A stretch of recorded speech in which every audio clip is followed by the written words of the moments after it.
Okay, now let's see how we kind of do a little more with recording macros. So now instead of formatting and doing a very basic task, what I want to do is I want to type list of countries. So like example, I want to type India, China, Japan, USA, UK and Canada.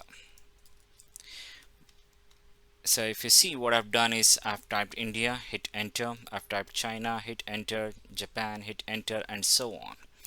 I want this to be automated. So once I do it, while I do it, I want Excel to record it and repeat those steps the same way I did manually. So what I do again, I go to developer, record macro, I give a name, go to a list of countries, and maybe here I'll say a list of countries.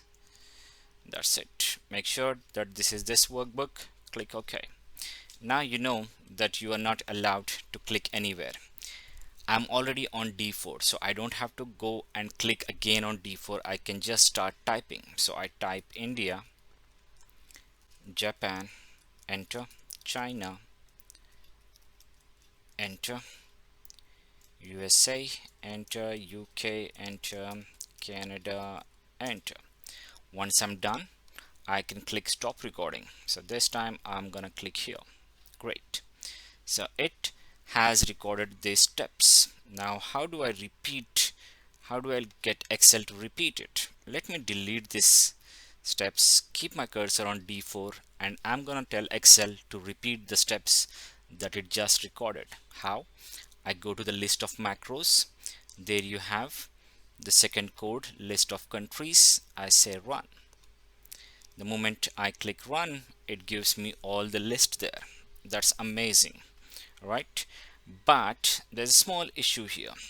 So if suppose I want the list in cell F4 and I go to macros and I say go to list of countries run, see what happens. It gives me the first name in cell F4 but the rest of the things in cell D5 onwards. The reason is Excel records absolute references. So it's not that technical term. What it means is it records the cell addresses. So if you remember, the way I recorded was from cell D4. So when I was in D4 and I told Excel to record it, Excel actually recorded everything literally. So it said, what did I do? I typed India, so it recorded that I am typing INDIA. And then what I did next was I hit enter. I went to next cell, but Excel recorded it in a different way. It said go to cell D5, and then I typed Japan. It recorded type Japan. But then when I hit enter to go to next cell, it said it remembered go to cell D6. So whereas I was telling it to go to next cell, but Excel was recording it by cell addresses. Go to cell D5, go to cell D6, go to cell D7. So that's the reason when I run the macro again from any cell, the first word is the first word comes into that particular cell because that was the first action that I did when I was recording, but the remaining things come in the same place where I changed the position. So D5, D6, D7, D8, D9, D10, and so on. So there is an easy fix for this, and I'll show you in the next session. Thank you.